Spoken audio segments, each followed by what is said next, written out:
ভারতকে যখন কংগ্রেস চালাতো তখন শুধু কংগ্রেস সরকারই দেশকে চালাতো না, তারা আমেরিকার সাথ নিত, আমেরিকাকে নিয়ে চলতো। কোথায় কি করবে কি না করবে তাও পারমিশন নিত আমেরিকার থেকে।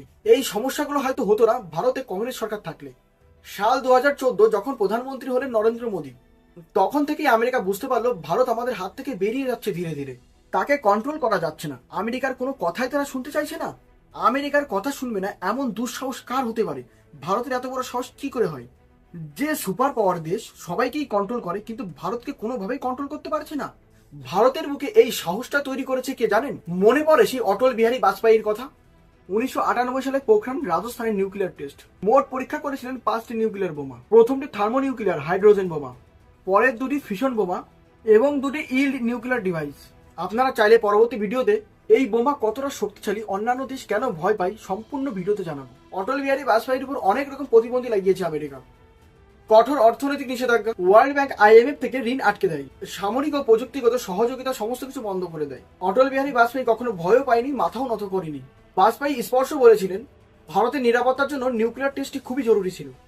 কোনো কারণে টেস্ট বাতিল বা ক্ষমা চাননি তিনি আমেরিকার প্রেসিডেন্টকেও কূটনীতিকভাবে চিঠি লেখেন। চীন পাকিস্তান থেকে মাঝে মাঝে নিরাপত্তার হুমকি আসে ভারতে। অটল বিহারী বাজপেয়ী বলেন আত্মরক্ষার জন্য নিউক্লিয়ার টেস্টটি খুবই জরুরি ছিল ভারতের জন্য। এত বড় দুঃসাহস কোনো কংগ্রেস নেতা তো আগে দেখাতে পারেনি। এই নিউক্লিয়ার টেস্টের জন্য সবথেকে বেশি ভারতকে সাপোর্ট করেছিল রাশিয়া। রাশিয়া প্রকাশ্যে বলেছিল ভারত একটি দায়িত্বশীল রাষ্ট্র, সে চাইলেই করতে পারে নিউক্লিয়ার টেস্ট। আরো সাথ দিয়েছিল ফ্রান্স ও ইসরায়েল। 2014 সাল থেকে ভারতে রাজ চলছে বিজেপি সরকারের। ভারতকে শক্তিশালী ও আত্মনির্ভর গড়ে তুলতে বর্তমান কেন্দ্রীয় সরকার প্রধানমন্ত্রী নরেন্দ্র মোদীর নেতৃত্বে বড় বড় উদ্যোগ নেওয়া হয়েছে। সেগুলি সফলও হয়েছে, আর তাতেই অন্যান্য দেশ শেষ হয়ে যাচ্ছে জ্বলে। যার কারণে ভারতকে আর ভয় দেখিয়েও লাভ হচ্ছে না আমেরিকার, কারণ ভারত এখন পরিবেশ শক্তিতে জোর দিচ্ছে। সূর্য উঠলেই পাওয়া যায়, যার জন্য সোলার পাওয়ার প্ল্যান্ট তৈরি করা হচ্ছে। বাতাস বইলেই পাওয়া যায়, যার জন্য ওয়াইন্ড মিল বসানো হচ্ছে। জলের জন্য তৈরি হচ্ছে হাইড্রো পাওয়ার প্রজেক্ট।